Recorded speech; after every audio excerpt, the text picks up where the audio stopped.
Ai whiwhilenga o le fōwhātasi mai, ia le sui te tai, ia le panti, ia le leiba, o le sa vea ma sui pāle mi, e tūsanga umawai. Wa talavatu, Honourable Carmel Sepuloni, mālola sui fua. Malolapa. It's good to have you back on the program this afternoon. It's Thursday today. It's a beautiful day here in Tamaki Makaurau. How's the capital today? Well, it started off sunny and now all of a sudden it's raining, so it feels like Auckland weather. I think some of the people that came from Auckland yesterday brought it down, don't you think, Carmel? They brought the sunshine, and when they left, they took it with them. It's good to have you back on the program this afternoon. Now, you were down there for this significant milestone and history being corrected. And you can correct me if I'm wrong, but what was it like yesterday for everybody that was down there at the Beehive? It was beautiful. It was a beautiful celebration. There were tears of emotion, keeping in mind that many people have been waiting 42 years for this. Off the back of what happened earlier in the week with the hikoi, which was really a protest against the government's agenda, it was nice to have one issue that all political parties were unanimously supporting, and even better, that the gallery was filled with all of our Samoan community because it was them that actually led to this change. And it's a huge change of scenery, heading back into Tuesday with the hikoi. Yes, I mean, many of us participated in the hikoi and marched from Waitangi Park to Parliament, and then received the protesters when we switched sides. I've never been part of a protest that big, and I've been part of many. But there was a strong sense of feeling that what the government is doing with the Treaties Principles Bill is unjust, and is disrespectful of our te treaty, but also of our Indigenous people, the Māori.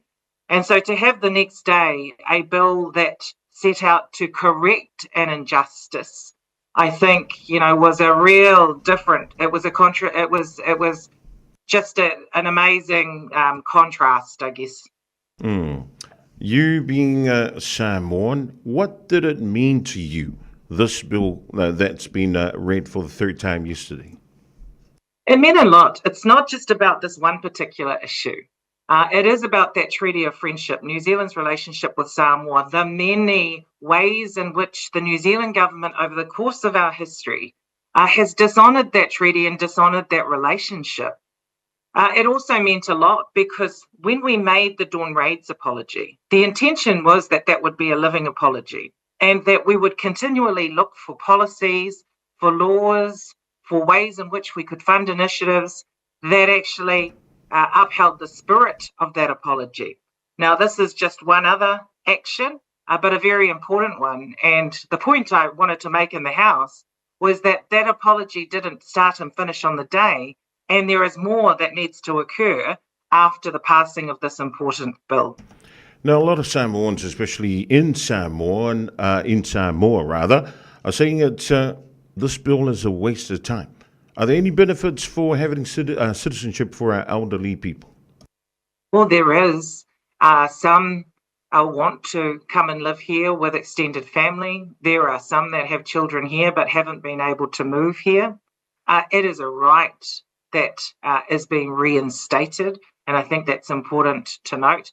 Now, I think the point that's been made by many people, though, is they felt that the bill could have gone further. And there were a couple of things that we did push for, Labor and the Greens, that we weren't able to get over the line. One was that we thought that the application process should be free for those people applying.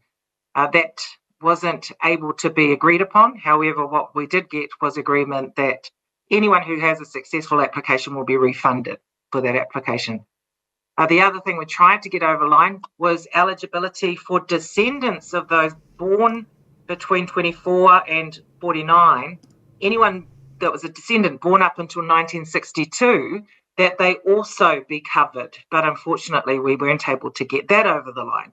And then there were other issues that were raised that couldn't be covered by this bill, but I think all political parties should pick up on, and that is visas from Samoa to New Zealand. The quota and the fact that it's so difficult to get the employment and everything else that comes with being drawn from the quota.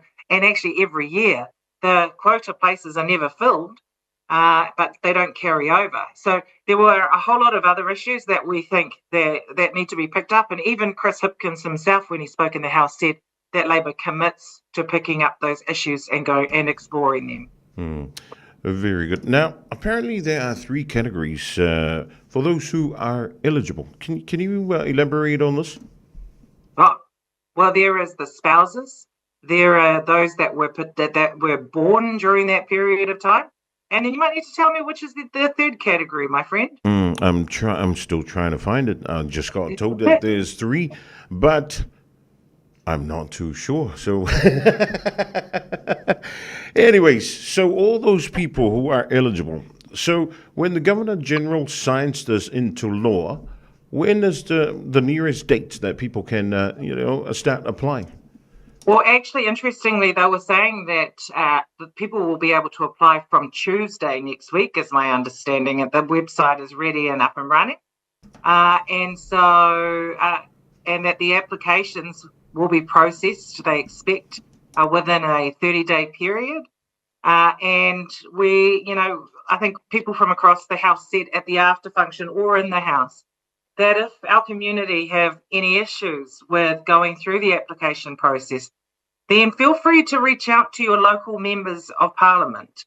Wherever you live, whoever is your local member of Parliament, reach out to their office if you are having difficulty with accessing or going through the application process, and we can work with people. Given that every political party agreed with this bill, then you would hope that every electorate MP around the country would be able to help.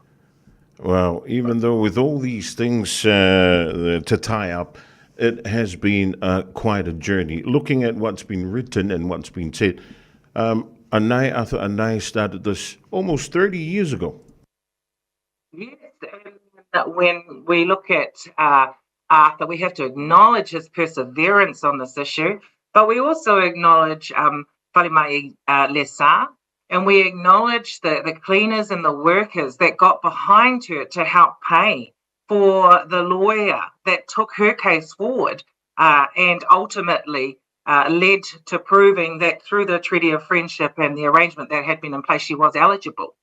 Of course, that led to the repeal of a citizenship bill in 1982. But I just think what amazing courage and strength and what an amazing demonstration of our people gathering around one of our own and then putting all of their resource around them to support them. So I also acknowledge all of them, some of whom are still alive today.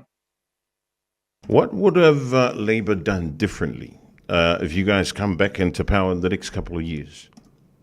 Well, I think that the community have given us a very clear steer on what they're hoping to see in every political party's policy off the back of this.